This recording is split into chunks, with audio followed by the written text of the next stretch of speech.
and then the other two are like the elected members.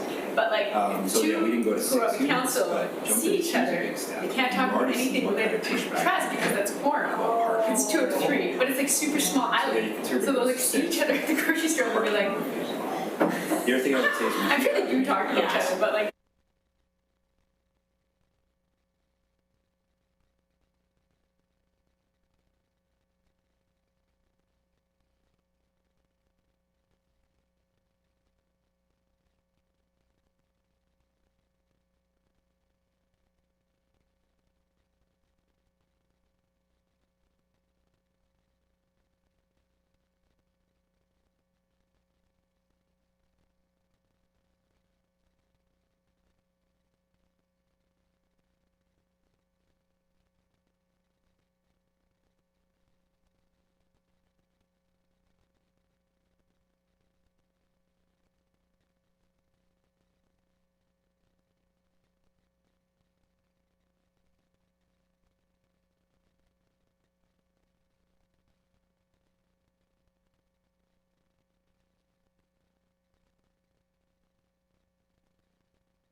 will be held in accordance with the Community Charter Council Procedure Bylaw 2018 number 7272 and Ministerial Order number M192 governing open meetings during a state of emergency, and the Provincial Health Officer Order regarding mass gathering events. Therefore, members of the public are required to observe meetings virtually and not attend in person, and question period will be suspended throughout the duration of the provincial health orders in effect. So with that, I would like to call our meeting to order and ask, do we have any late items? No late items? And so next would be adoption of the agenda as presented. Motion by Councillor Hemmons, seconded by John. Thank you very much. All those in favor say aye or raise your hands. Aye. Aye. And that's passed. Next is our adoption of our minutes. Item number 4, we have 2 minutes. So motion to adopt both minutes by Councillor Hemmons, seconded by Sydney. Thank you. All those in favor say aye or raise your hands. Aye. Aye. And any opposed? There's none, so that passes as well. And that brings us up to our presentations. Dr. Alina Turner is going to be doing the recommendations priorities overview. Do we have anybody that wants to introduce that, or are we just going right into it? Go ahead, Dr. Turner, there you are. Hi everybody, and welcome to this presentation. Hopefully it's going to be entertaining on Zoom. We'll see what we can do. So just a little bit of background to give you some context for this. We have been busily working our way through the working group over the summer, because obviously those of you that have been in this before know that committees of council don't meet in August, which gave us some work time to get started on putting together some of the preliminary emerging priorities. So what I'm going to be walking you through is the initial cut of the buckets of strategies that have emerged thus far, with a major caveat, a big caveat, which is that there are validation labs that are happening in community right now. So just because this is in front of you today doesn't mean this is going to be what we land with either. So just a note about that, because obviously there's going to be lived experience voices, there's going to be citizen voices that are going to influence how this shakes out over the next 4 to 6 weeks, depending on how we fare with COVID and back to school and community engagement simultaneously. So I'm going to share my screen, and I'm sure you guys have had a chance to peruse this in your at your leisure, because it's part of the package, but I'm going to focus my presentation on a couple of things. So like I said, keep in mind that this is going to change between now and the end of the process, because we want to honor the voices that are still coming through. So the circle dialogues that are happening in community are going to see the same thing as all of you as a starting point or a straw model of what the action plan's recommended strategies and actions will be. So right into it. Thank you for the acknowledgements and our acknowledgements as well. Okay. Obviously, I don't need to also tell you that this is a systems level plan. We're going to be focusing on this over as action items, guiding community-based work around social issues to do with health and housing, but related components as well. So it's much, much bigger than homelessness, for instance, and we're looking at a 5-year horizon in the action plan, with, of course, built-in check-in points, because we know COVID is going to impact what this is going to look like over the immediate term. As you also know, we're in this last stage of the process where we're doing the validation of the emerging emerging priorities and going through the process in the final stage of the process to get it to the point where we can bring to the task force as a final document. And we chatted a little bit about what you can expect and when you can expect some reading. But today is a good time to start introducing what you can expect in that final action plan. So when the action plan comes to you, you've had some introduction. And then we've got some time allotted to start thinking through the implementation process as well. And the working group has been going through some of our governance options as well, and looked at some paths forward on that as well. So when the plan comes to you, there's going to be some implementation governance recommendations from the working group as well. So I'm not going to spend too time on these next slides because you've received the presentation on the needs assessment results. I just wanted to make the point that the plan takes all of the various housing needs and social issues that we identified in the needs assessment and the emerging priority populations. And this is one slide that just summarizes about 120 pages worth of research and the initial engagement that we did in community before COVID occurred. So just to note that we're building off of that. Also a reminder about some of the numbers and targets that we talked about in previous meetings as well. So a note about what this looks like from a financial perspective as well.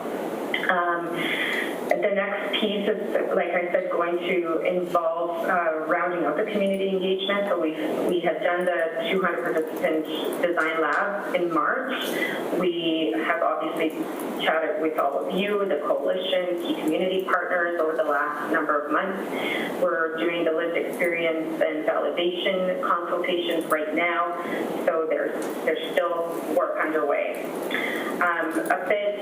And actually we have good news because the Indigenous engagement is actually underway now. So this hasn't been updated because it was in your package beforehand. But these are all the engagements happening right now as we speak. So we have some stakeholder ones, and then the lived experience ones as well. And now we've got the Indigenous and youth homelessness underway. We just a kind reminder for those of you who are system level players and funders that we're going to be tapping you to over the coming weeks to have a conversation with myself and members of the working group around your roles and opinions about next steps and implementation as well. So these are yet to be scheduled, and these pieces are also underway.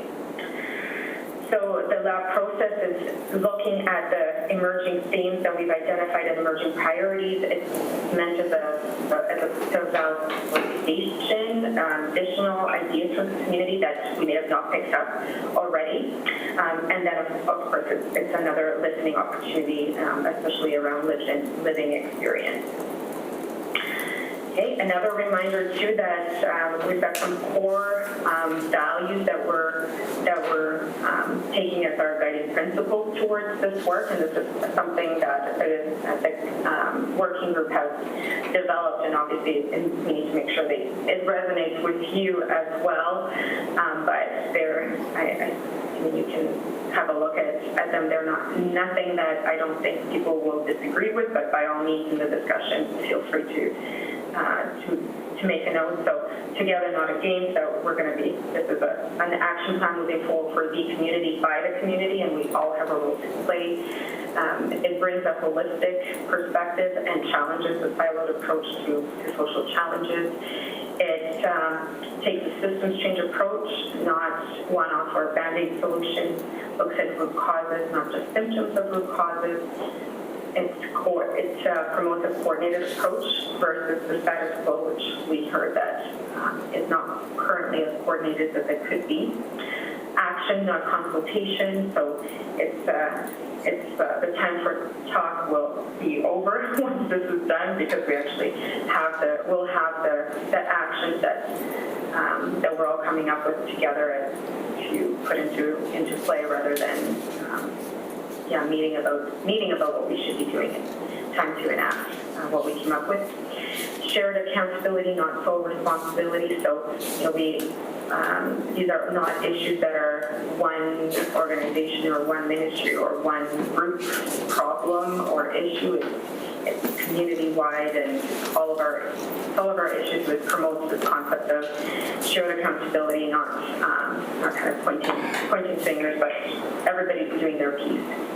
And lastly, leadership, not management. So actually that visionary leadership of being something that citizens as well as organizations and entities can get behind, and rather than something that's managed. We're promoting that shared leadership across the community. So again, these are probably nothing that you probably disagree with, but by all means, we can definitely have a chat about them. A reminder as well that part of our process was to consult and develop a model moving forward towards coordinating access to these diverse ecosystem services. And as you know, there's hundreds of them. They're not just homelessness, they're not just housing, they're not just health either. They deal with everything from domestic violence, mental health, and addiction, but also things like access to libraries and education, employment, and recreation, childcare, etc. So we had to develop a framework that was holistic and all-encompassing, and not just dealing with one type of group either. It has to be something that works for everyone in Nanaimo moving forward. And so the process that's being proposed as part of the rollout of this is that of integrated coordinated access, and building off of some of the required aspects of access coordination, for instance, through BC Housing or through Reaching Home, doing that, satisfying those pieces, building and complementing, and then taking it to the next level from a prevention and a holistic ecosystem approach. So again, a reminder that we've done that work. We are pulling all of these pieces in. And of course, that's also looking at organizing the housing spectrum, and you can see here the various program types, and we discussed these at length and did some of the modeling as well to figure out like what are the gaps in housing first, or rent subsidies versus supportive housing versus special care facilities, etc. So we tried to nail what the gap was and put some numbers to it so that it can guide our advocacy moving forward. And the purpose of it, of course, is that all of this stuff becomes part of the action plan. And then, of course, there's support options. So I know you can't see it, but it's everything from mental health to childcare, education, and employment. How are we connecting the dots between all of these services so that people get help when they need it to what they need. Part of our governance work is also influencing service provider coordination as well as investment and policy coordination. So as you see iterations of when the working group presents at the next meeting with you, we're going to be presenting what this governance and implementation model could look like, or at least several options for your consideration. So while I'm not presenting on it today, it's because of the sequencing and making sure that you have time to see the strategies at a glance, and then we can have the next meeting reserved specifically for the governance and implementation options. Okay, well, I have to throw this one in because everybody loved it last time, but this is something that we're using in the circle dialogues as well, because it's an easier way of understanding the concept of an ecosystem where everyone has a role to play, and when things are working well, it's balanced, it's meeting people where they're at, but when it's not, of course, we have challenges and negative impacts as well. Okay, So that maybe I'll stop there before I get into the actual priorities and action discussion. Make sure we're okay. Don, any questions from folks that I may not see? Aaron, do you have questions? I don't have any at the table here. All right, great. All right. So, like I said, take these with a grain of salt because they're going through rinse in communities, but hopefully this gives you a flavor for where we're going with in terms of the direction. And we can generate some discussion afterwards as well if there's major pieces missing or, if there's anything that comes to mind that we need to add, modify, etc. So there are two components that came as initially as strategic directions, but through some of our work, they really emerge as actual commitments rather than directions per se, as something that we want to permeate throughout the strategies. And those were truth and reconciliation, and the second were challenging discrimination and stigma. So you will see some of these themes, integrated into all of the 6 emerging strategic directions, but then also, depending on how this shakes out in community, that we might have some additional actions that are specific to the commitments as well. So I'll speak to them one by one, but just so that you see everything at a glance, this is it. So plan commitment, truth and reconciliation, challenging discrimination and stigma, and then the strategic directions are first is ecosystem coordination, which speaks to the piece I just outlined and ecosystem diagram. The second is leadership and engagement. Third, prevention. Fourth is complex needs capability, and I'll explain what we mean by that. Fifth is poverty reduction, and sixth is diverse housing options. And of course, they all have more behind them. So one is, and just going to pause on this, you don't have it in your package, but in my conversations in the last 2 or 3 days, I had some questions saying, okay, well, we're going through the strategy and some of the actions, but are we going to get in depth in terms of understanding exactly what the the specific actions are, and then even doing some work on, who's going to do what piece. So I wanted to reassure you that while we are obviously not going to present you an implementation plan today, because we're not going to have time to go through it, because there would be few hours of doing that, but also because we shouldn't be doing an implementation plan until we get assurance that we got it right from the community validation as well. So this will be a last part once we nail the strategies and actions, then we would do this next implementation related guidance. But yes, it's part of the process and part of our work to support the next steps of implementing. So rest assured, it gets more detailed, but at this point, we want to make sure the strategy and the actions are right, and then we can go through the next step as well. Okay. So I'll now begin with priority 1, so ecosystem coordination, and this will give some good overview for what's going to be coming next meeting to you all, because it's taking these initial 3 recommendations and taking them to the next level as well. But the first one is to develop a community-based governance model, and what is meant by this is that we can't have this action plan be owned by one entity or have be the sole responsibility or accountability of one organization or ministry or whatever else. It has to be community owned, and the governance model needs to reflect that co-ownership approach.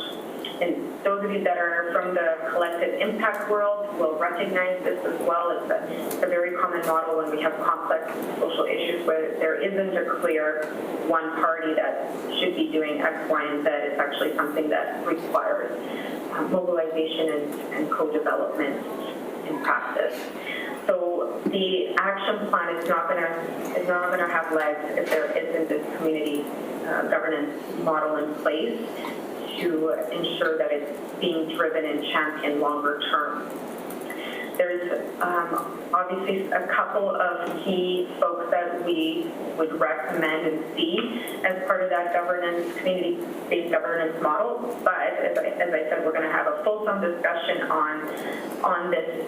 So hold your comments for next time if you have other members that you'd like to see here, because these are folks that we've named that are already part of this process.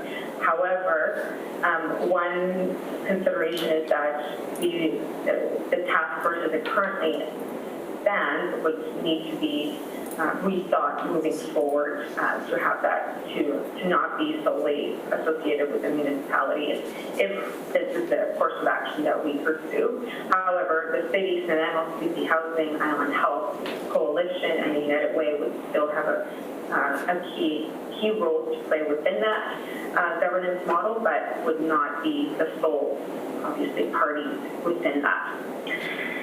The second is advancing systems planning efforts to a designated lead organization. So while we are talking here about a governance model, so champions, steering group, if you will, for the action plan, the action plan, as you'll see shortly, gives pretty big set of to-dos that will need to be coordinated and overseen and have to actually have some implementation legs as well. So we can't have this be something that is off the side of somebody's desk. We need to have a dedicated lead organization that's going to be the backbone entity behind this, the coordinator of these actions moving forward. And of course, they would receive strategic direction from the steering group, but we need some boots on the ground doing the heavy lifting to make this happen. Obviously, that organization will need staff. I know it sounds silly to say, but we do need to make a point that it's, to do this well, we will need to have some staff folks dedicated to doing this work. And those of you that might be asking in your heads, like, well, I wonder what does that take? How many people are we talking about? Similar communities of your size would be looking at 2 to 3 FTEs. Now, that doesn't have to happen overnight. It can begin with one person that acts as a project manager on action plan implementation and that grows over time. But just a point to say that if we don't invest in this, it's not going to happen. The fourth is community-wide integrated data management strategy to drive the plan's progress forward. So it's not necessarily about having one database for everybody, but we do need to have a data management strategy to ensure that we have a way of looking at progress against plan priorities over time, that we have a way of sharing information when we need to at the client level. So it's a much more nuanced than just get everybody on one database. It's about the data management process of this ecosystem that we talked about many times. So we're not looking at 2 agencies or one funding envelope. We're looking at an ecosystem that includes upwards of 600 different programs locally. Currently, there isn't a way for them to connect to one another other than informally or through pretty burdensome paper-based processes. Yet there's some really great examples of communities who are moving the needle through new technologies and new open ID processes as well. So it's not about doing this overnight. This is a big to-do out of the plan, and it's not going to happen in one fell swoop. You're going to need to pick away at it. But again, that's something the systems plan organization can work with partner entities and funders, the coalition, et cetera, to find and support the rollout of these solutions as part of this strategy. The fifth, and again, we've talked about this as well, the value of an integrated funding approach to common priorities. The action plan hopefully for the next 5 years is going to be your guiding document for what Nanaimo needs in terms of investments to address common gaps. And so if we're going to be respecting the data, the research, but importantly the voices of community that have spoken during this process and helped us develop what the priorities are, then in theory the funding and the resourcing will follow those priorities as well, or at least would consider what the action plan priorities and what the needs assessments identified in terms of key populations and key gaps in the ecosystem that we need to address. So it's hopefully adding an element of common objectives and common language for funders to work together to maximize the resources and impact of their work as well.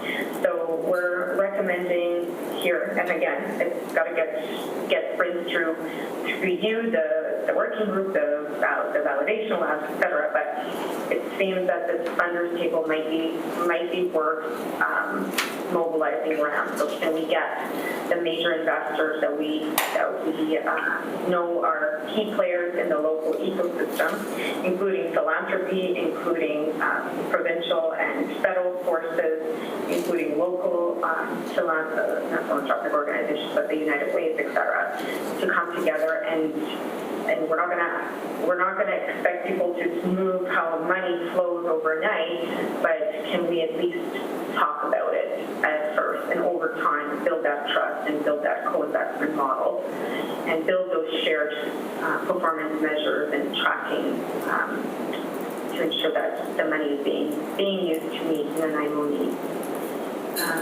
Sixth is service provider coordination efforts being revisioned through the efforts being coordinated through a revision homelessness coalition. So there's huge potential with the coalition as a collaborative led by and made up of direct service providers. And yet, the focus on homelessness right now, while it makes sense as a starting point, we may be missing some key providers that are not part of the umbrella right now. So one of the things that we're putting forward for the coalition's consideration, and again, they can say this is a horrible idea and not to think it's where they want to go. But going back to our diagram here, we need that service provider coordination, and we need a way to coordinate 600 providers in Nanaimo. Now, it doesn't mean that they all fit at one table, but they would have potentially subsectors that focus on different aspects of service, and they would have a service provider coordination kind of coalition steering group, for instance, and there would be a link between them and some of the funders table, for instance, to ensure that there's alignment there as well. So back to this point, if the coalition sees value and sees an interest in revisioning themselves as being that service coordination table, then there would be a natural space for them to oversee the ICA operations. So it's clear that coordinated access operations are really service provision aspects. It's frontline work, the workflow of case management, the workflow of assessment and triage and following clients. This is client level work. So we're not necessarily saying that all decisions around policy need to be made here. However, the oversight of implementation and input on the policy and how the policy should flow, we do need to respect the role of service providers within that space. So that's the recommendation here, is that we have we let service providers do service provision, because that's what they do best. We also encourage that capacity building in the sector, and not just the homelessness sector, but in the sector of folks that are doing the service delivery across the ecosystem. There's lots of opportunities for cross-functional teams and training, et cetera, and between sectors that we could be maximizing if we looked at this as a key activity of this revision body. And then, of course, we've got the complex needs action tables that I'm going to talk about shortly when we talk about this piece. So again, this is putting this onus on service level coordination and giving or acknowledging the role of the coalition as being that potential lead from an operational perspective as well. 7, continuous improvement and innovation activities across the ecosystem. So what we mean by innovation activities and continuous improvement obviously will get spelled out in action items, but what you would expect to see here are, for instance, developing metrics, KPIs, and monitoring those KPIs, creating standards of practice that are agreed upon by all service providers. So this is how we're going to do our work. When we say this is case management, this is what we mean by that. And of course, we're not the first ones to come up with this. There's lots happening in this space, but we need to, again, acknowledge and coordinate what that means. So case management by this accreditation body might mean something very different in another frontline service delivery arm of the ecosystem. So that all needs to be lined up, and innovation activities will need to be part of that picture, because again, the last thing we want to do is get stuck in the same continuous improvement loops of the old, potentially that's something that might become stale over time, and there's no innovation, disruptive, creative thinking. So we need to have a process in place to incentivize that on an ongoing basis. Again, those are pieces that we can have the systems planner organization help facilitate as well. I'll pause here. Any questions on this, or do you want me to keep going through all of them and then talk or discuss at the end? I have a question from Aaron here. Great. Thanks, Don. Hi, Alina. I'm curious about your take on the systems planner organization. We've had a lot of conversations at this table about that being one of the organizations that currently exists in the community, and asking them to take on extra capacity and resourcing them, hopefully collaboratively, to do so. Have you come across any ideas where the systems planner organization is a new entity like that in Kelowna, and is that a direction you see emerging, or is that really just a placeholder right now? Yeah, I mean, we, as you know, Aaron, because you've heard, you're right, because you're on holiday. So you missed the working group meeting, which... I don't want to take up your time giving me an update when everyone else knows, and Dawn did share, but I just want to make sure when you're using the term systems planner organization, what is your definition of that, and how does it currently fit with what we're trying to figure out? Yeah, no, absolutely. That's exactly what it's referring to. So, and you received the Kelowna presentation at our last August task force meeting. So you know that journey home, when they went through their process on how they were going to implement the plan, same thing. They identified, and I encourage them to identify as lead organization to lead implementation. Now, it doesn't mean that the systems plan are going to be everything. A systems planner organization's primary roles are to convene, to facilitate, to coordinate, to inspire, champion, etc. The various stakeholders towards that common action plan objective. And so they own the kind of implementation rollout of the plan, and try to get everybody else to get behind it as well. So there's lots of stakeholder relationships that need to be managed. There's also, and folks are divided on this one, but in some parts of the country, there's funding that comes with that gig. So you can't, the argument being, you can't really roll out an action plan like this without funding. So in some cases, the systems planner organization is also a key funder or investor in the ecosystem, which is why sometimes when you look around and you say, well, here's what the systems planner organization does, who can do this? So the question becomes, can you do it? Do you want to do it? And do you have the resources to do it?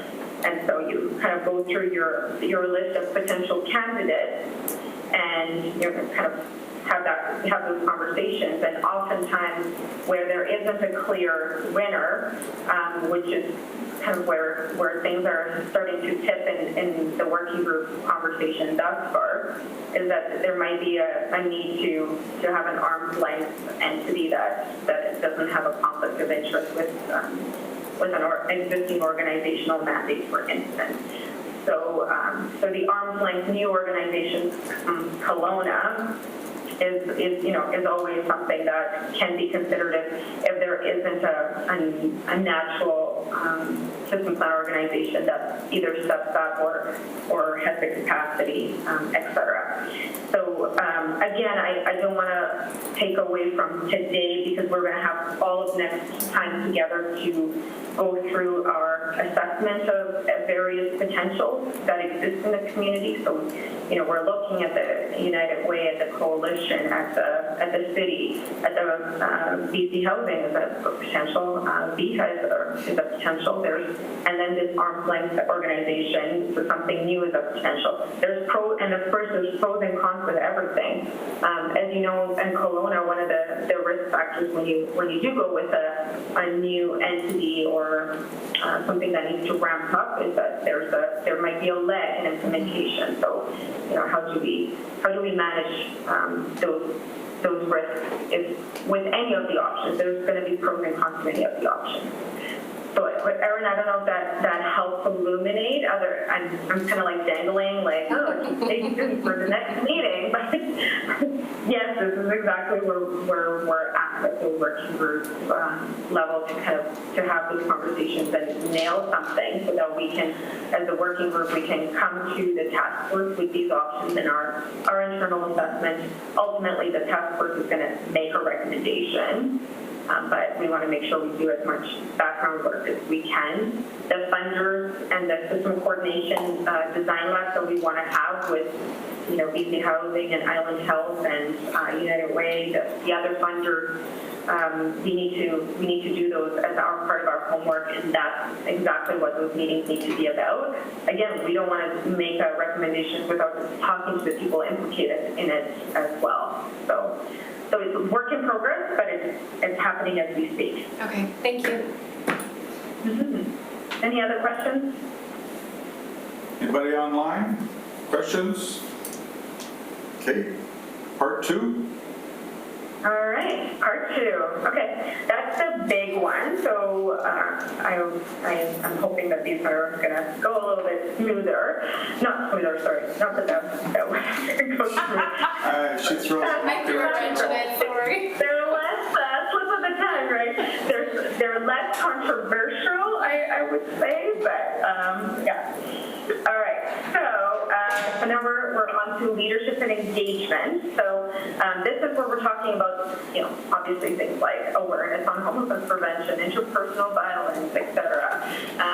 We need to, if we're going to do this action plan, it's going to be really incumbent on us to make sure that the rest of Nanaimo knows what we're all doing.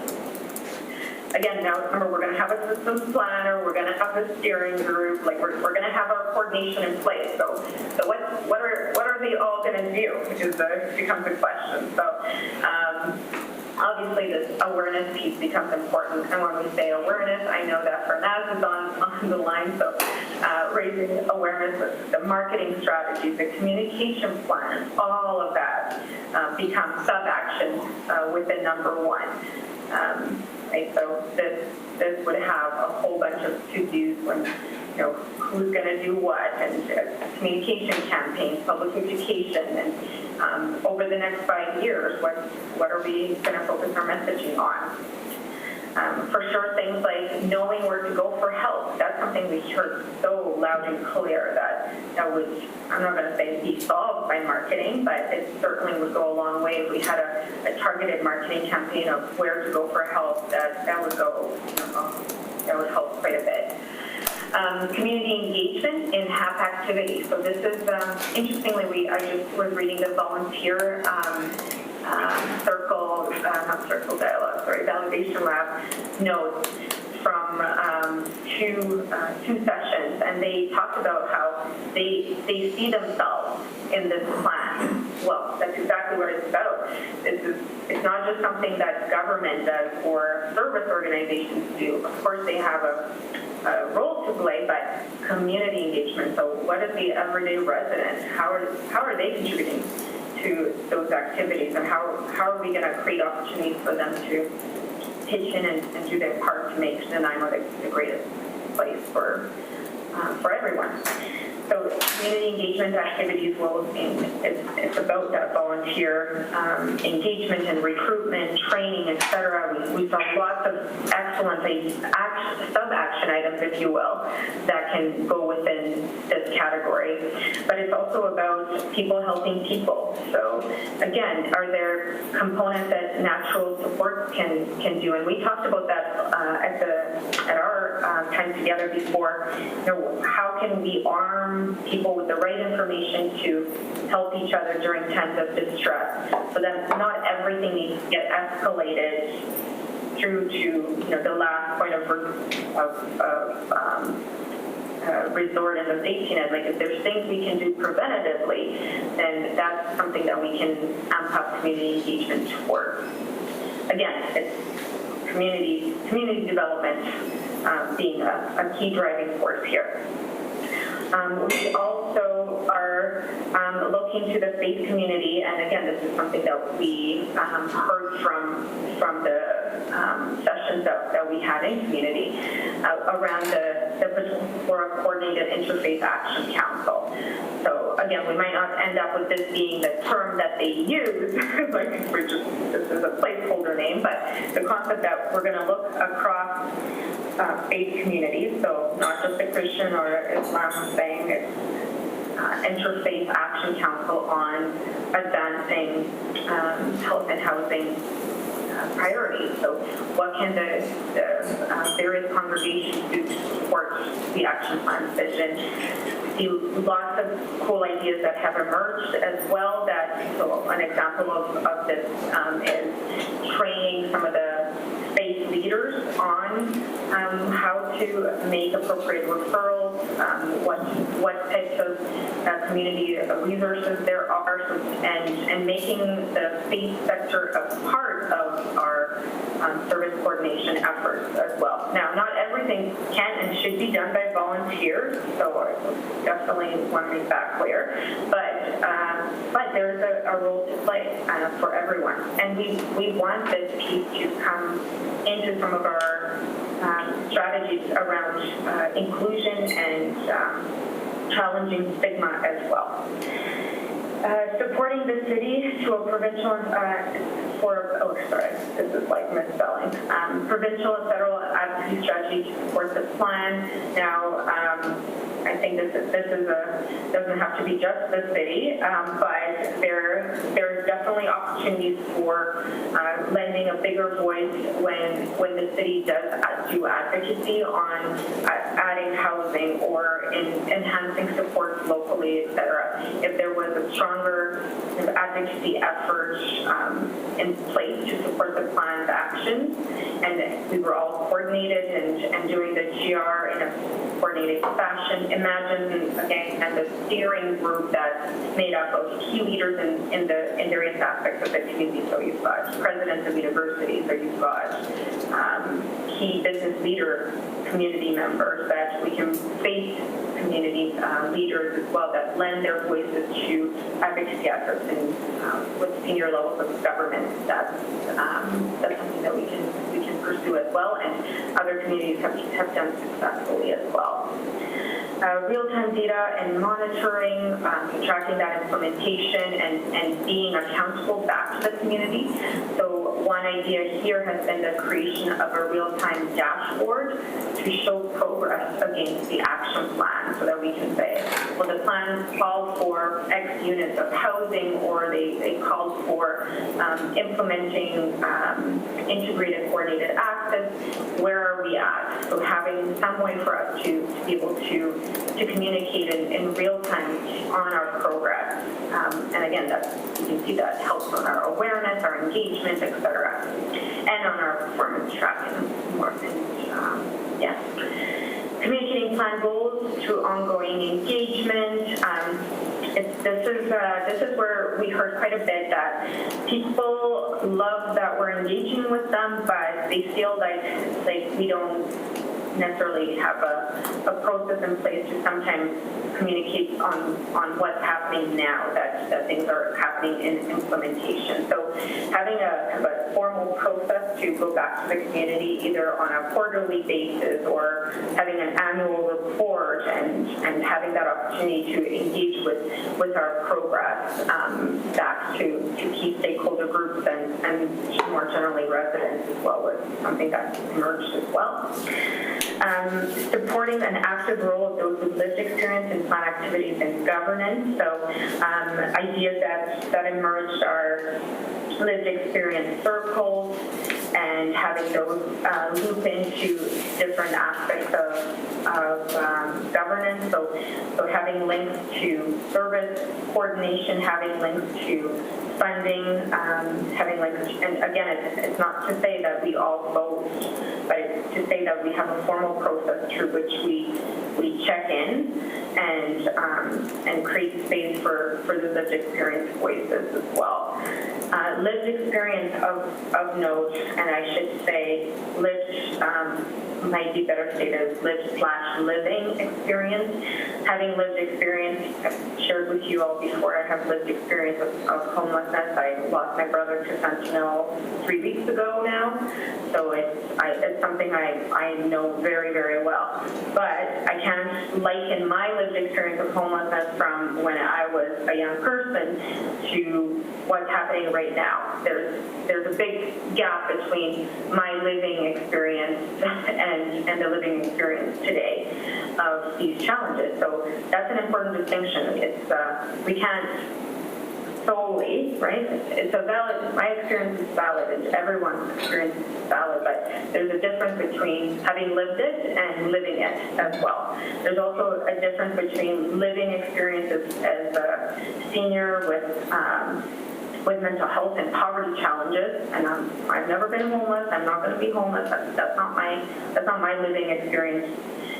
And somebody that might have experienced street homelessness over the last few years. So lived experience is not just one type, is my point. We have to have a diversity of these, and we also can, and I've done this before where I would have circles that included somebody, older and newcomer, seniors, because I was working at an immigrant center and I would recruit folks from there, and I was also working at the homelessness drop-in and outreach center, and I would mix my seniors from that are living in poverty with people with lived experience and active homelessness, and that was not a good idea. The seniors were not okay with it, and the experiences were so vastly different.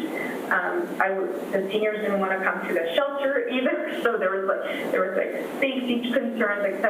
And valid, not valid is not the point. We need lived experience and living experience that is diverse throughout plan activities.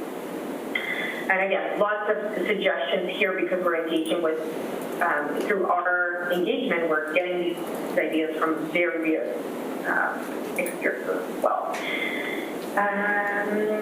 Okay, actually, I think I already talked about public education and community engagement, so I'm not going to repeat that. And, okay, but on this point about enhancing well-being and belonging, this is an interesting one. And I'll give you a quote from one of the validation labs. They said, you know, Nanaimo is a great place, but we need to do a better job coming together as residents to support one another. Now, it could have been just, you know, the folks that were in the room having the discussion, but they talked about needing to have a greater sense of belonging to Nanaimo and, you know, Nanaimo pride and supporting one another, just depending on from all walks of life. So they talked about ideas to create that sense of inclusion and belonging and enhancing well-being for everyone. So what can we do to support that? And they of course had a bunch of ideas on how to do it, but yeah, we'll wait and hear what everybody else says as well. I'll stop there. Any questions? I think we have a question from our questionnaire, Aaron. Okay. Thanks, Go Dawn. for it. A couple of comments, but first, Aline, I just have to acknowledge that you said that you lost your brother, and I'm very sorry for that. Oh, thank you. Yeah. So, gosh, going from that to the slide, I found points 2, 6, and 8 are all saying the same thing. And Yeah. in supporting a document that's really tight and that people really understand, I think maybe we could condense those unless you see that there's vastly, that they mean different things and I'm just not catching that. No. I kind of agree with you now. It's the, you know, 5th time reading this. Yeah. And we'll totally. Yeah, I can see that. Okay, and then Yeah. for number 9, support community activities to enhance well-being and belonging. Even in the quote that you read, I'm not sure if you're speaking, that's written by someone who is experiencing homelessness or that's someone who wants to help the community. And so I just want to be certain that we're going to be really clear about community activities for well-being and belonging because, of course, you know, we want to support those in our community who are experiencing homelessness, but I also know that there's community support for those who are experiencing the fallout of people being homeless in our community, and I just want to make sure that we're being comprehensive in that approach. Or if we're not, we're going to actually name that we're going to support the well-being and belonging of those who are homeless in the city. Yeah, this one was actually, it was interesting. So, and again, it's because the validation stuff is coming and we speak that like big asterisk on all the stuff I'm presenting today. But they said, it was for the folks that were engaging around volunteerism.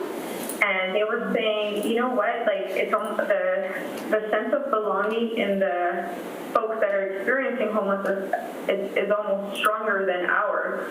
We we need to do a better job enhancing connection, like neighbor to neighbor, and kind of communities of interest in Nanaimo. So it was actually like the non-homeless population, if that makes sense. It makes perfect sense. Yeah. Okay. Yeah. Absolutely. Like good point.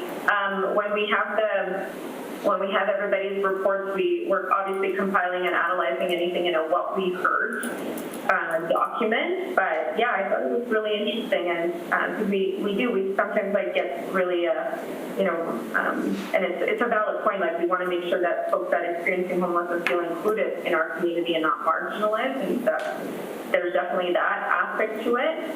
But I think this is more than that. That there's an opportunity to do work around this beyond just one community, something that can apply to all of the Nanaimo.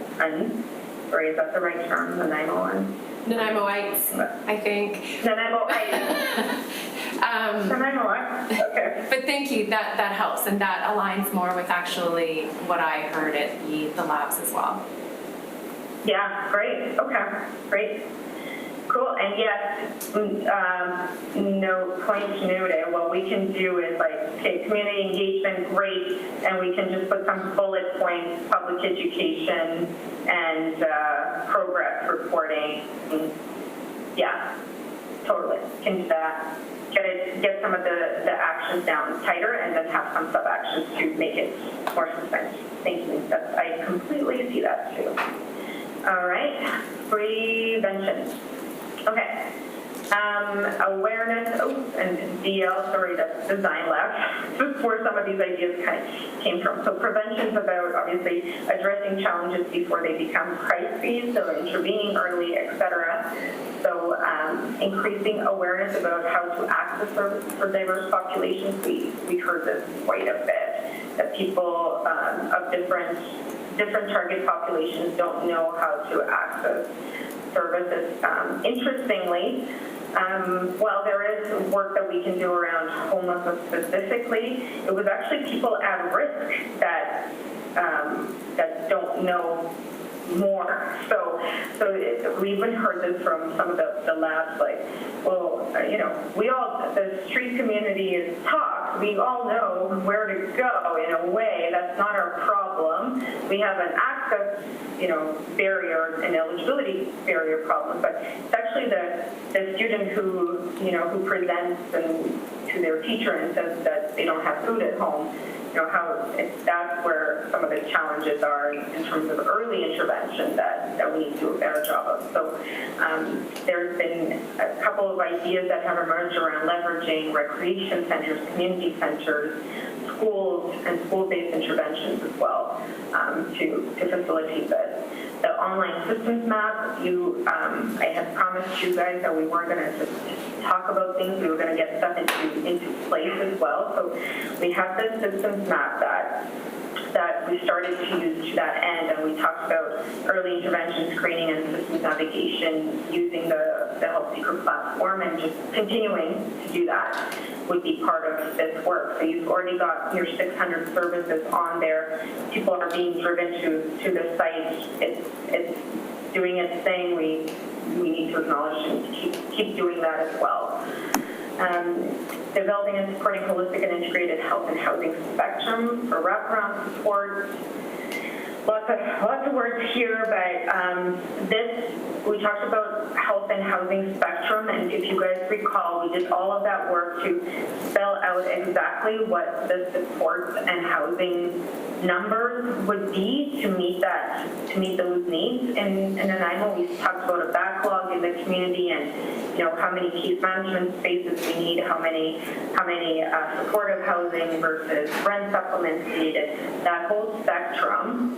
That's where this speaks to, because we're going to need to do that work to be able to prevent this longer term. So we're going to need to fill those gaps. Now, obviously, you're not going to be able to secure the millions of dollars to this end. You're going to do your work in terms of coordinating what you have and optimizing what you have. That's part of the game plan.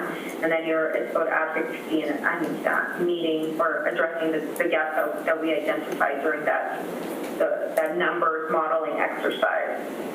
So that's what that's referring to here. Integrated coordinated access, we talked about this as well, and I mentioned it again, so hopefully you're familiar with what it means, but implementing that, so actually doing it, and then having a kind of a targeted access, or at least a lens around Indigenous people, seniors, families, and youth. That we heard loud and clear that we're going to need to think about the user journey of somebody who's Indigenous versus a senior versus family versus youth, or Indigenous senior, et cetera. We're going to need to do some user thinking and ensuring that we're not putting, like I did, coordinated access for seniors that never experienced homelessness and probably never will in a homeless shelter. Like, that's probably not the right place. So the other way is to think about fish where the fish are. So where do seniors naturally go? Where do families naturally go? Youth, Indigenous people, right? So we need to make sure that the access points are appropriately targeted according to key demographic groups. Now, marketing 101 for NAP will probably tell us, but it's the same thing with service design as well. Digital service navigation and system navigation, so actually rolling those out. We talked about digital navigation as a critical option, but also having this concept of trained folks across community natural hubs that might be occurring. We talked about teachers being natural navigators, the faith community leaders I talked about again. So there's a number of potential systems navigators that are already fulfilling that role in community that we can identify, train, bring up to speed, give them the tools to do that job even better. And that's a critical part of prevention because that becomes the fabric of your community that's going to help wrap around and identify those that are experiencing challenges earlier and connecting them to the right supports at the right time in their journeys, much hopefully before a homelessness crisis occurs or a health crisis occurs or mental health crisis occurs. Community hub, resource center, wellness site, so ///. If you recall, we had this conversation last time about kind of a one-stop shop idea, and I don't want to lose sight of that, but and while that is an absolute option that could be considered for a key component of the target population, like I said, not everybody's going to go to the downtown site to get service. That site is probably going to be best suited for folks that are experiencing multiple system barriers, and this is meant to be a place where they can get connected to services right away. It's where they might naturally be from a kind of a transportation perspective, but that doesn't mean that we don't explore libraries, community centers, recreation facilities as sites of navigation as well. So, how do we get the materials and the knowledge, those roles in these other natural hubs in the community as well, which interestingly, library folks and reception at community centers are oftentimes where people find out about where to go for assistance or where they get help navigating those services. Obviously not as complex as somebody that might be experiencing homelessness, but still a place where they can get that information. Prevention, I referenced schools and education partners as navigators and early intervention points as well. They do this anyways. It's something that is, for better or worse, my husband's a teacher in the Alberta system for many, many years. They talk about how they are the navigators, but they never get the training on it, so they have no idea what they're supposed to be doing and how they're supposed to be acting as part of this broader ecosystem.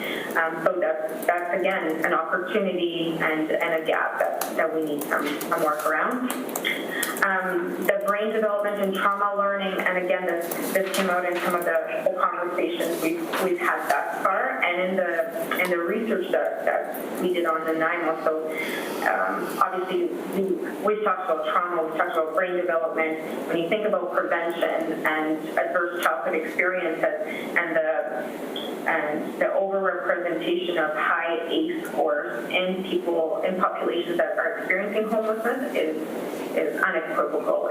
There's clearly a link there. So if we want to do our job in preventing this in the next generation, we got to start with preventing this trauma and helping parents and caregivers from that perspective. Now, that doesn't mean that the System Plan Organization is doing this, but we've got the early childhood centers, we have public health. It's about connecting the dots between all of these ecosystem partners and the natural supports and faith communities and those other communities of interest to do this well.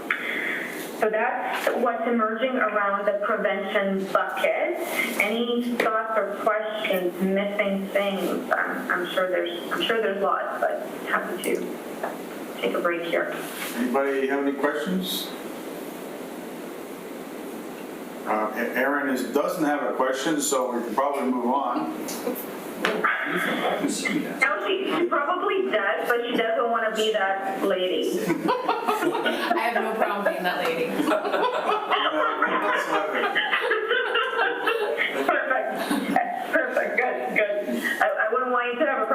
that lady because as you know, I'm that lady too. So, awesome. All right. Our next complex needs capability. Okay, I want to take a pause on complex needs capability because in our last session, I rightfully got called out for talking about people with complex needs and vulnerable people and homeless people and kind of further, in a way, further stigmatizing in the way I was presenting the complex needs table conversation. And I'm the first person to be like, it's not homeless people, it's people experiencing homelessness. And I was making the same mistakes around this piece. So I did some reflection and I did some work on figuring out what is a better way of talking about this without losing the fact that we do have a group of folks that are consistently marginalized, that are consistently experiencing multiple barriers to service, multiple challenges that they want and need support on.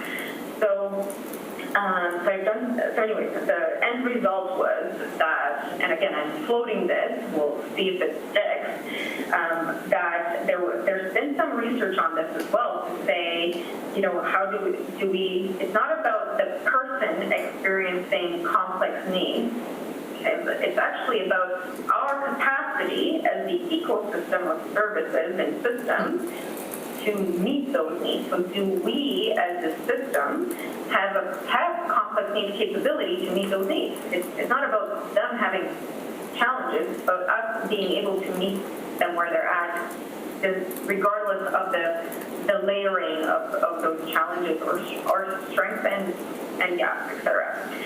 So then that made me think about the comments that I heard about access and getting the run around, and this is not a Nanaimo issue only, so it's not a critique per se of Nanaimo. We hear this all the time from people with lived experiences that have these layered and complex situations that they're managing, and their ask is for us to get our crap together, to put it simply. Why is the fact that I'm a complex individual, and what I mean by complex is not as a bad thing, we're all complex. Why is it that the service network can't deal with that? That's on you, not on me. So you get it together. So there's some research in this area as well that talks about enhancing the whole ecosystem complex needs capability to ensure consistent practices across services and improve outcomes for clients that may have these complex needs, including but not limited to intergenerational trauma, homelessness, mental health, substance misuse, systems involvement, poverty, and discrimination. So, do we have a system that is able to do that well with solid outcomes? And if we don't, what do we need to do to support that? So some of the actions that have emerged from that are, obviously the connection to peers, so having lived and living experience circles embedded in service delivery, continuous improvement. So checking in, is this service actually making your life better? Seems obvious, but it's not done at the whole of system level. It might be done at a program level for one particular funder. It's not done consistently. So actions that can improve our ability to meet the needs of complex needs consistently is an example of how we might support this whole ecosystem approach. Doing another idea was an equity audit, for instance.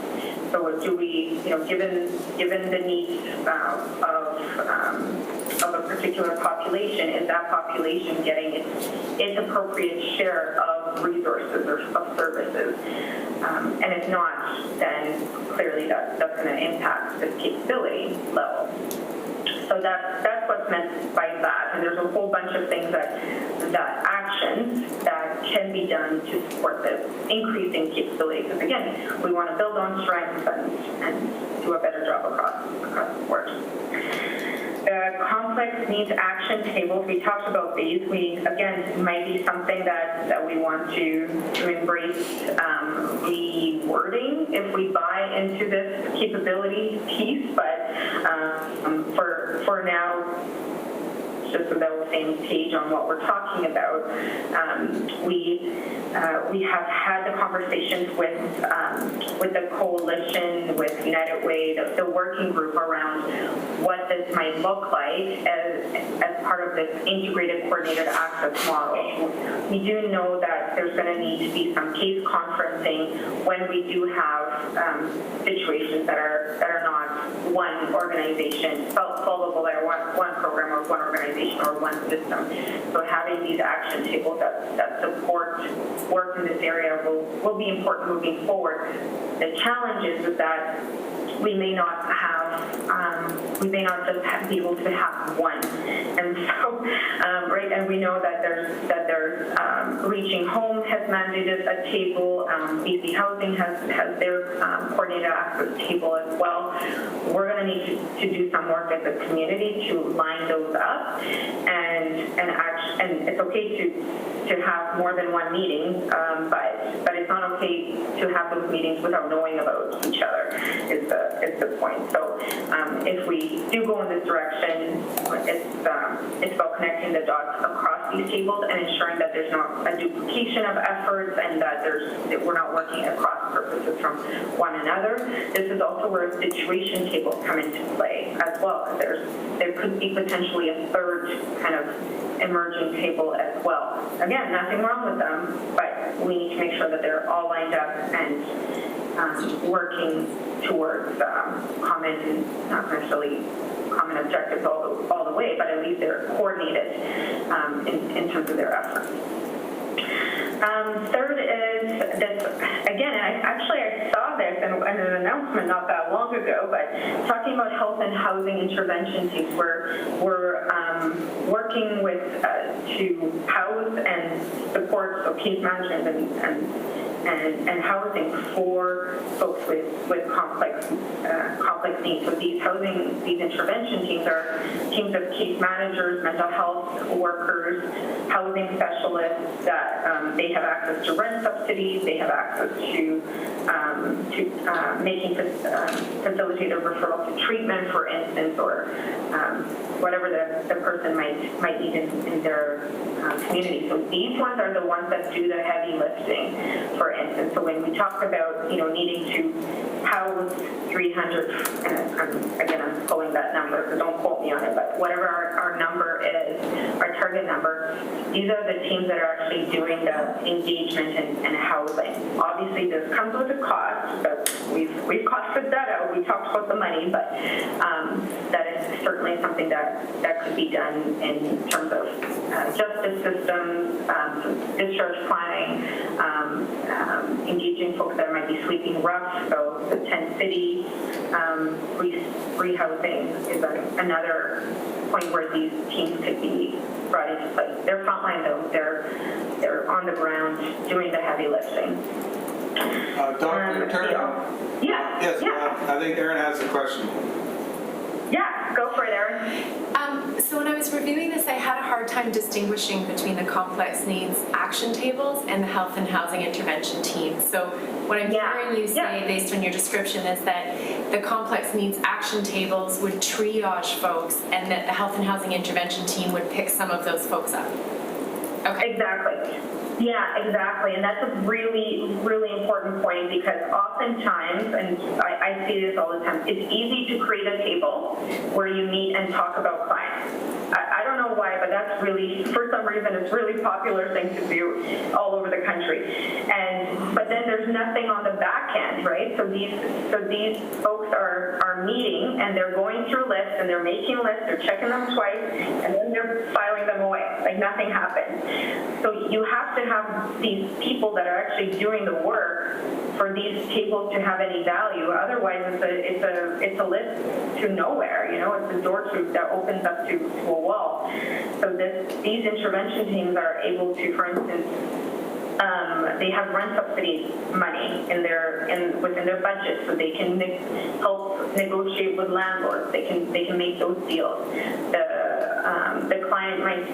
and I mean, I just had this with the highest supervised consumption site users in Lethbridge, which, by the way, is the highest, the most used supervised consumption site in the world.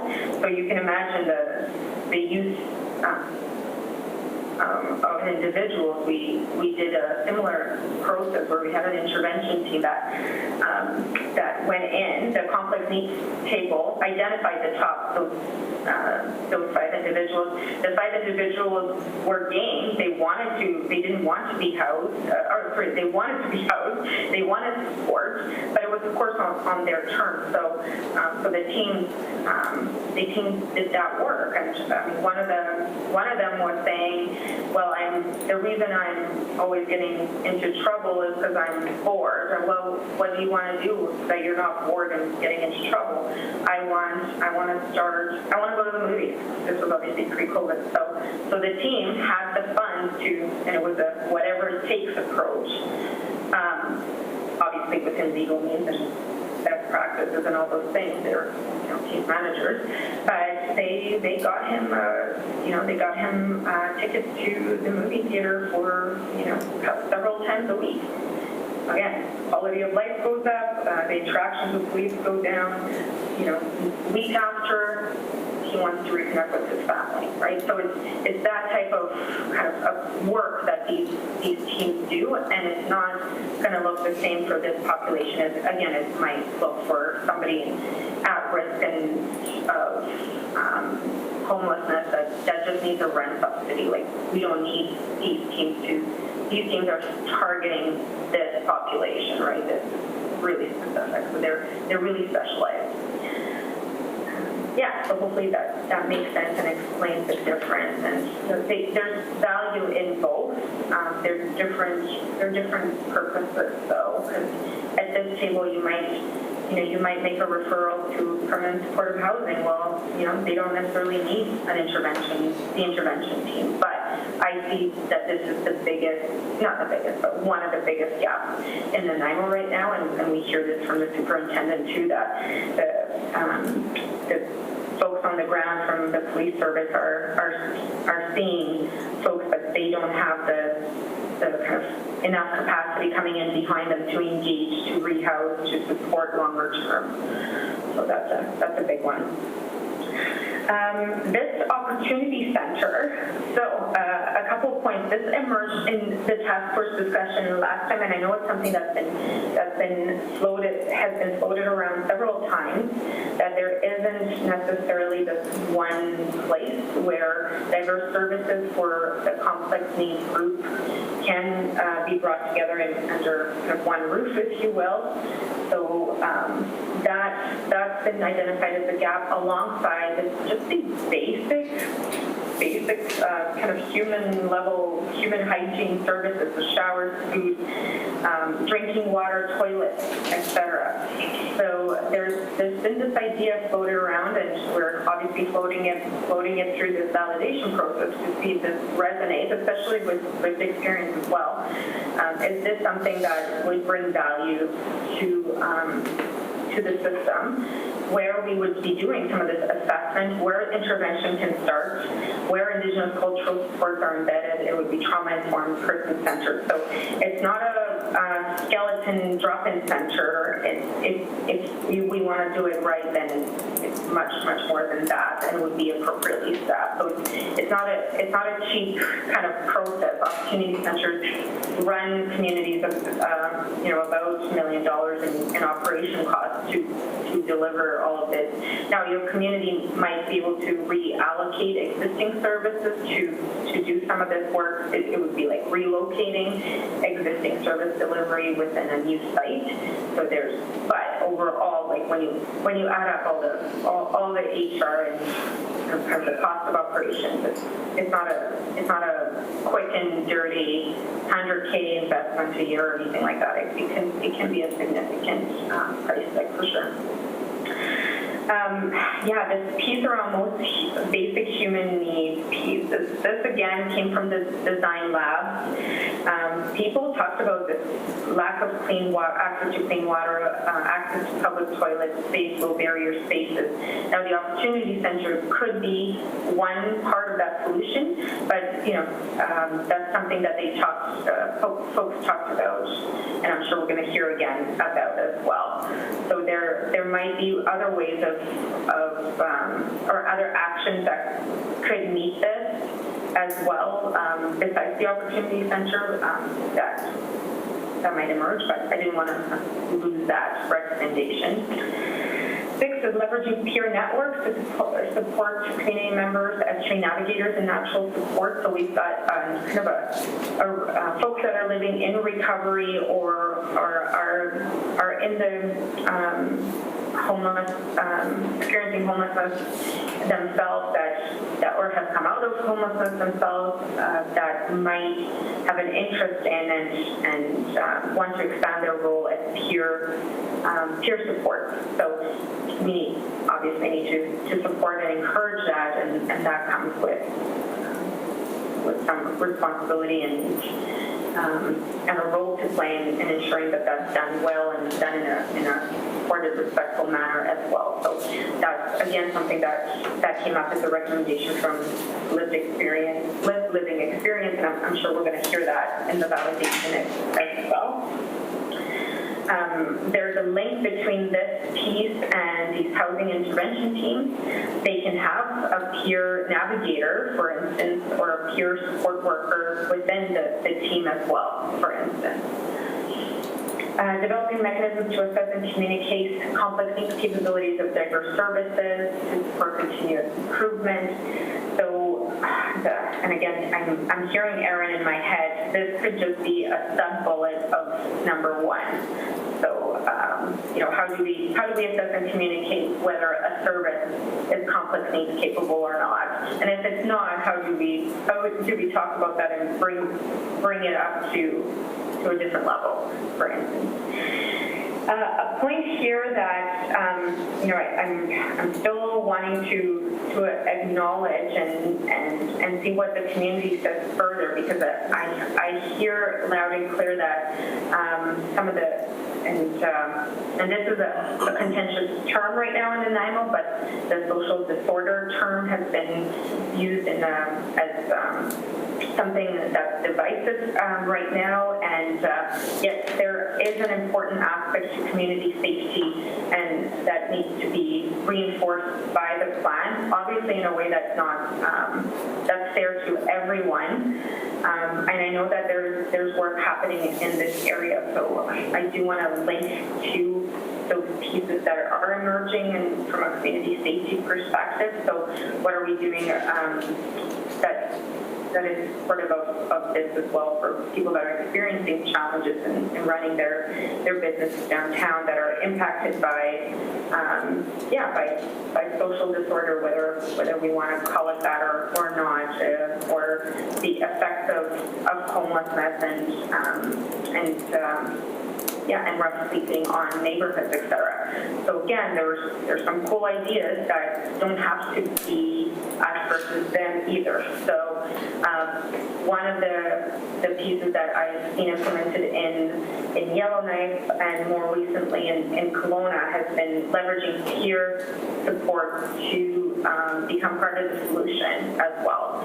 So for instance, ambassadors, community ambassadors that are peers that are living or have lived experience of homelessness in this case, and they become employed as part of kind of helping people move along, or if there's a conflict, or just being that liaison at this and are visible. So they were like jackets. They're kind of a liaison if there's a conflict between a business and somebody experiencing homelessness. Another idea here that I've seen work well is when there's the peer employment opportunities where we have people with lived experience or living experience that are able to do cleanup services for businesses. So they,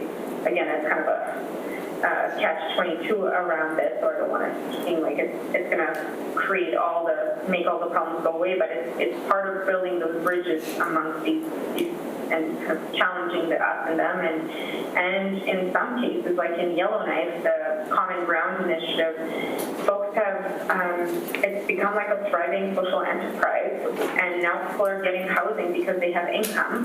It's run by Indigenous, for Indigenous, and so it's got that cultural element built into it. There's cool ways that we can do community safety where it's good for everyone, and it doesn't have to become kind of as divisive. So I'm looking, there's not much here because I want to see what the community comes up with. Like obviously I have my ideas that I'm going to put forward as well in the sub-actions, but I'm really looking forward to seeing what business community lived experience come up with as well. And service integration and coordination with health, child intervention, and justice to support client goals. So where we have folks that are in kind of straddling different parts of the ecosystem, we need to have a consistent process in our workflow to ensure that that people don't fall through in their user journeys toward well-being as well. So this service integration is a kind of an acknowledgement that we need to have not a step-by-step, but a set process and workflow to ensure that happens in a holistic way, and that people don't get lost between these services. Now, intervention teams are a great way to do that because there's one case manager that follows you, and it doesn't matter whether you interact with any of these systems, they do that. The other way we can enact this is through policy coordination. The other way is all through these action tables where we have key representatives from these systems so that we're doing that integration up front as well. Community drug strategy. So I guess this is a bit of a question mark because we weren't sure where Nanaimo was around a drug strategy, or if you had a drug strategy in place, things like safe supply, things like harm reduction. Usually these are, sometimes they're called mental health and addiction strategy, or, they've got different names for sure, but it's usually a health-led work, but if there is something like that in the works, if there isn't, then we should kind of have something in place, then this would become something we encourage and would be part of implementing as well. And this exploration of restorative justice, especially when it comes to conflicts between people that are experiencing homelessness and marginalization or racism and kind of broader community and vice versa, and how, what can we learn from restorative justice models that can support moving forward together. So, questions on this one? I'm sure there's lots. If I may pop in, it's not so much a question as it's me trying to wrap my head around it. Your first point about complex needs capability kind of stuck with me. So from my mindset, a person's working on a ladder and they fall down and they break their leg in 3 places. They have actually now complex needs. And we as a society have the ability to solve this person's problems relatively quickly and get them back on their feet. But we don't have the ability to solve the complex needs of people who are experiencing homelessness, and that's why we have people who are homeless. Am I? Yeah. That's the gist. Okay, thanks. No question. Aaron? Well, so service integration and coordination, would that not happen at the complex needs action tables? I'm just trying to think of the order and flow. So those two they go together. And no, that's it. That was just a comment. No, it's the complex. These tables are certainly part of it. Now, service integration is not gonna, like, not everything in the world is gonna go through these complex needs tables. It's I guess it could, but it's probably not realistic to do that because we've just got too many players like health, child intervention, justice. That's a good one. Service integration might be, for instance, probation officers who are able to make effective referrals through the coordinated access process to ensure that clients that are struggling with their housing placement have kind of alternate avenues to get that need met. So in that case, the client is probably wouldn't get triage at a need. It probably doesn't need to yet. This complex needs is really restricted to a pretty specific population, but we would want to have some of these service integration aspects in place. Not just at that table. Sorry, I don't know if that's a good example or a way to distinguish that complex needs is an example of service integration, but service integration would require things like policy alignment, for instance. So that might mean, for instance, that before you discharge somebody from the hospital, you must do a fulsome assessment and ensure that housing is addressed, and it is not an acceptable housing placement is not the street, right? An acceptable where there is no alternative, a workflow option might be referral to the opportunity center or to the housing intervention team for service. So that would be a health kind of system recommendation around integrating better in the ecosystem. And that might not even touch the complex needs table because the need might not be extreme. It might not be complex enough, but it's still there. Sorry, does that kind of help? I don't know. Maybe it doesn't. Maybe it's like redundant. It does. It just seems like the bullet there, service integration, is kind of everything we're trying to do, right? We're trying to get the system to be responsive in a different way. And I see that happening at the complex needs action tables. But Alina, let's not get stuck here. I'm comfy with No, that's good though. Yeah, that's good. That's a good comment because you're right. It might be too like apple pie or modified apple pie. It might be too it might be more like a principle than it might be a specific set of actions. Unless we find that the community comes up with a bunch of actions that don't fit under this or this, and we need to have them as a separate thing. So duly noted. Aaron, and we'll keep an eye on that one if it needs to go away or be placed somewhere else. Any other questions? Yes. Yes, so that sounded like John. It was John, actually. And this is great, by the way. I just wanted to comment on how comprehensive this is. And this, to Aaron's point, this really is where the rubber meets the road with sort of service delivery.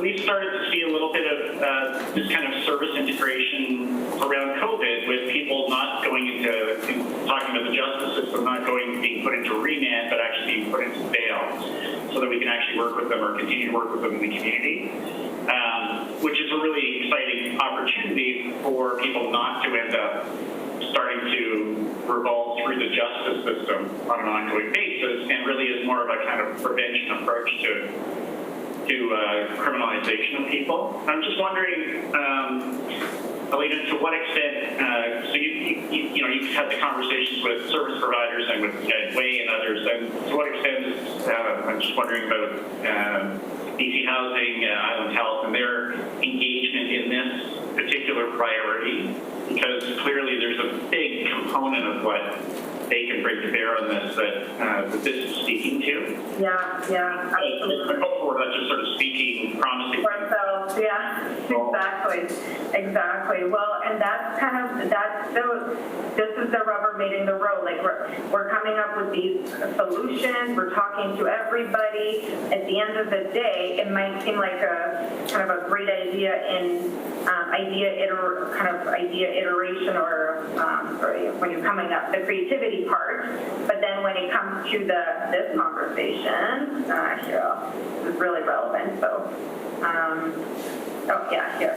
When it comes to this conversation, this is actually where we're going to see where actually all of us, including BC Housing and BHUB, who are part of the task force as well, where we're going to end up with and what readiness we have to actually make kind of commitments to this stuff. So, I think some of us are further along in different aspects, right? So we might be okay with certain recommendations as an immediate term, and we might say like, okay, that's actually going to involve me changing the X act, and like that's an awesome recommendation, but it's just not going to happen. Like that's the STIRS and System Coordination Design Labs. We're going through this stuff, like what can service providers do, what can the community entity do, city, the province, federal.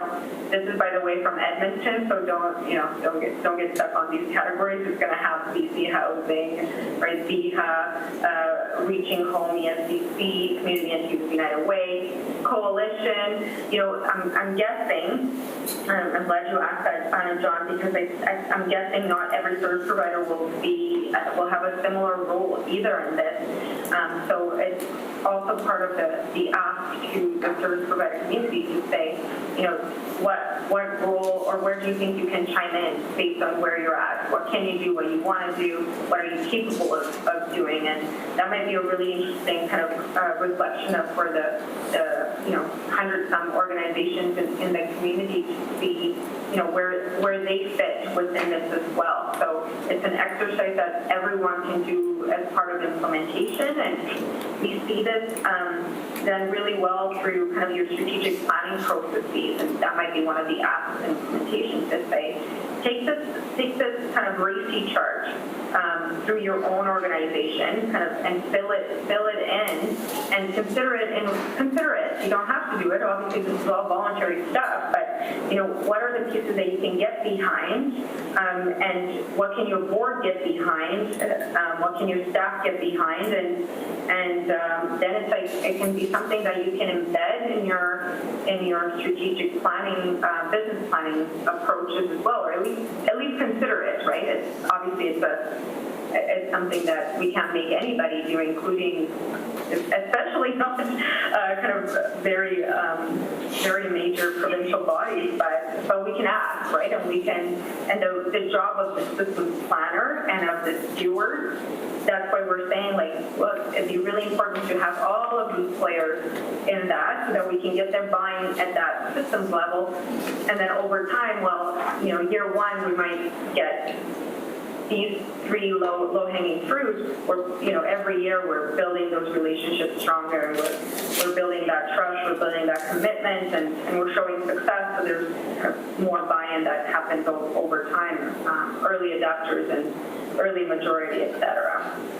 Does that help? I know it's not a straightforward answer, other than we're working on that, but it's going to be something that you're all going to be working on probably forever.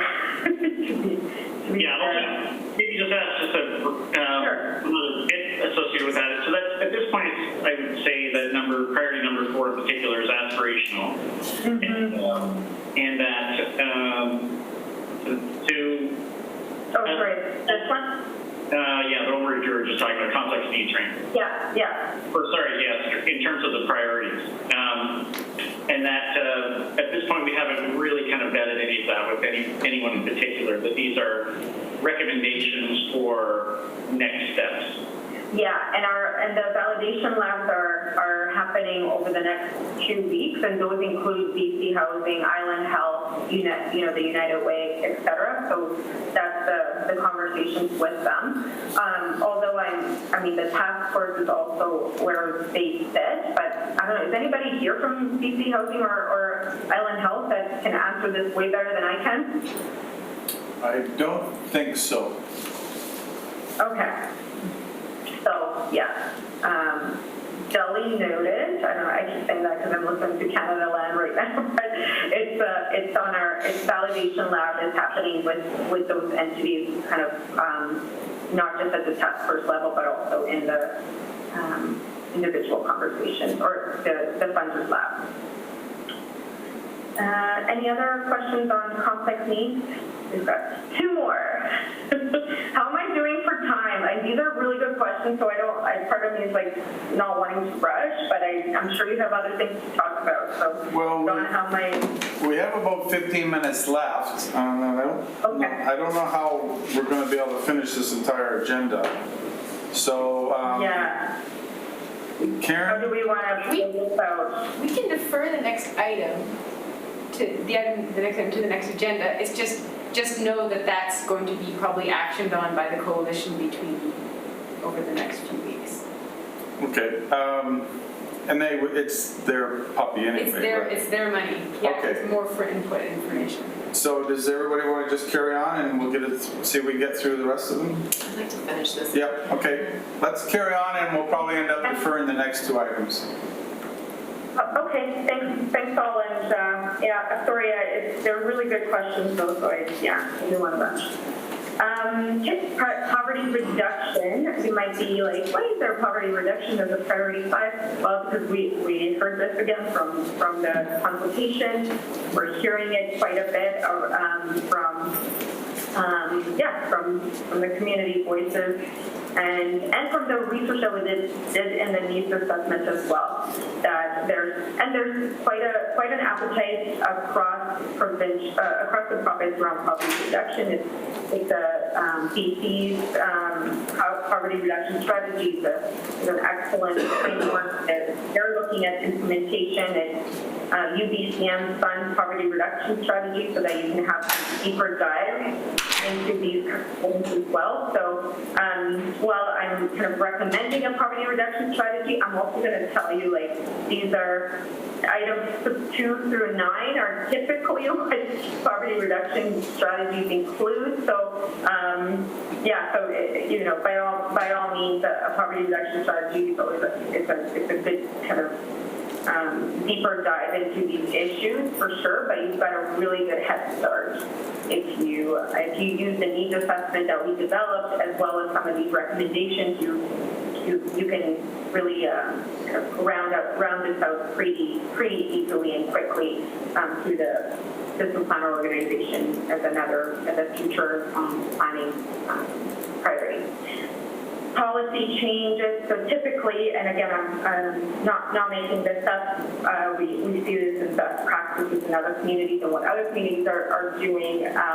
So I guess it's not necessarily best practices, but they are common practices that there's advocacy around social assistance rates, social assistance minimum, that's how much you see there. Employment standards, tax credit delivery around income security. This is something that's that's echoed in the provincial strategy as well. So kind of lending the community voice around these policy actions would alleviate poverty. Enhancing programs that support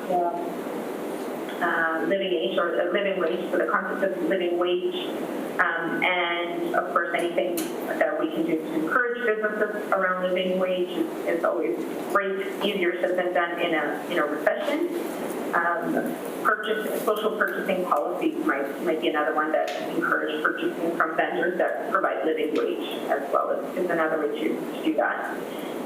Evaluating transportation access measures. So, for instance, transportation access being kind of poverty-proof. So people that are living in poverty can afford public transportation.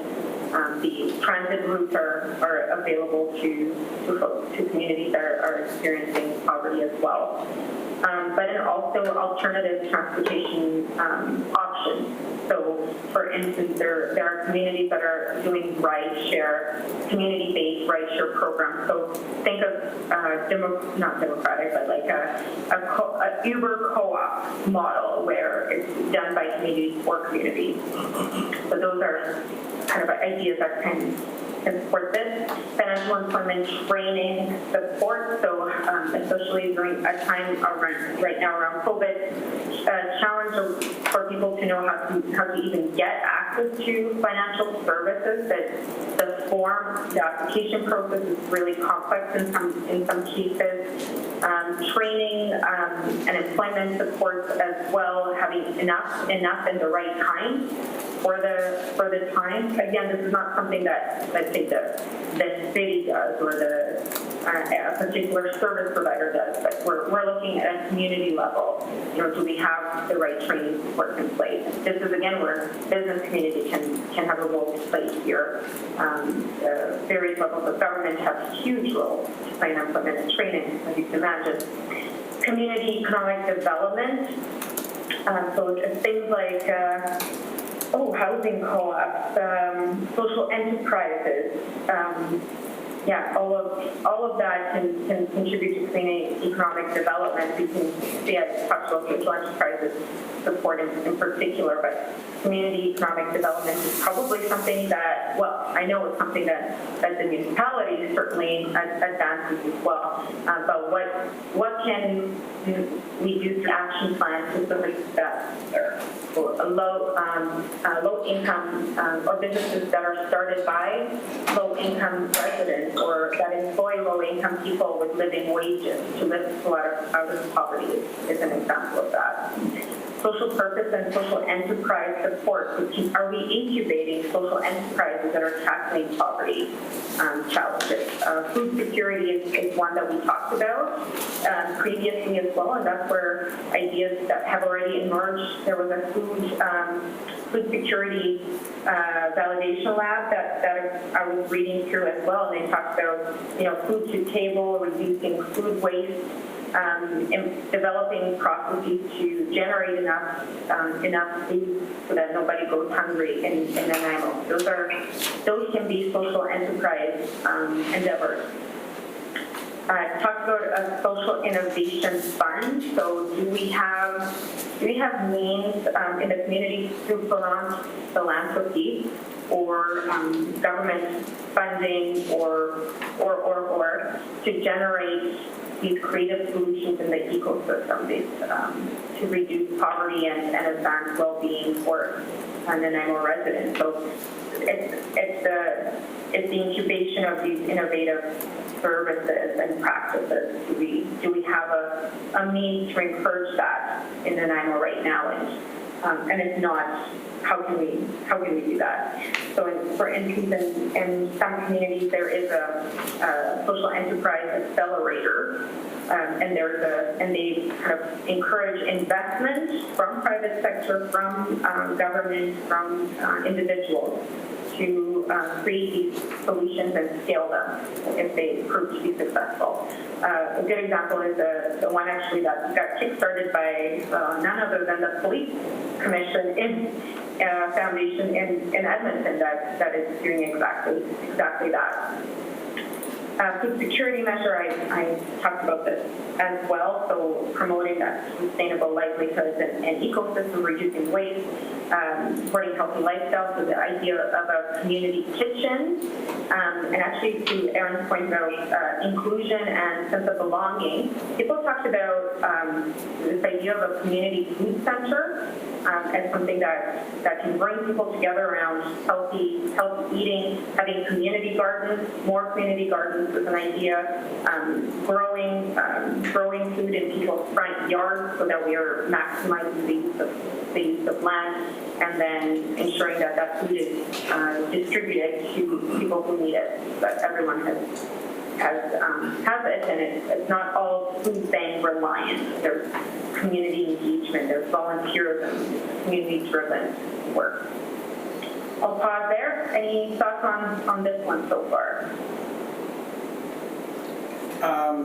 Just a quick one is many of these possibly could be done at the local municipal level. Is that your experience? Yeah, definitely.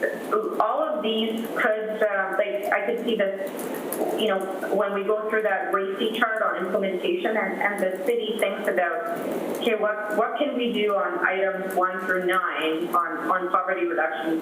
You might say, well, we can support the system plan organizations through a strategy. We might undertake a poverty or equity audit of our transit fares.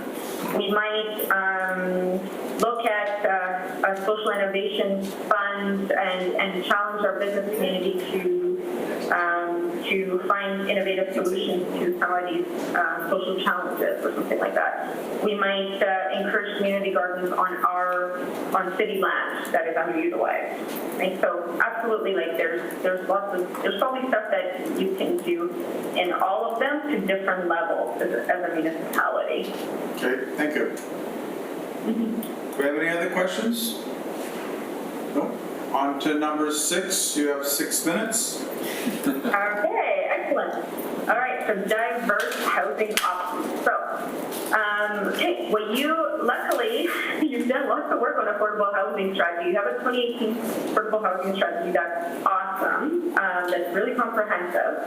So, encouraging the city's ongoing implementation of this. Now, obviously, just because the city developed the strategy doesn't mean that there isn't work to do for everyone within it. So we're encouraging the cities, but we're all doing our part of that. There's great actions suggested around incentives and enablers to facilitate affordable housing. So I think it's making the link between this action plan and that affordable housing strategy and saying that this plan reinforces those strategies and it encourages us to keep going on those is important, because without affordable housing coming into the pipeline, it's going to be really challenging to mitigate all of these challenges. Opportunities for permanent supportive housing, detox treatment, and transitional housing. So these being kind of critical gaps in our housing options that were identified. So what capital opportunities do we have to bring these additional beds to bear? So we need land, we need kind of capital to build, and then we're going to need operations money to operate. And so we talked about how many we need of some of these beds as well.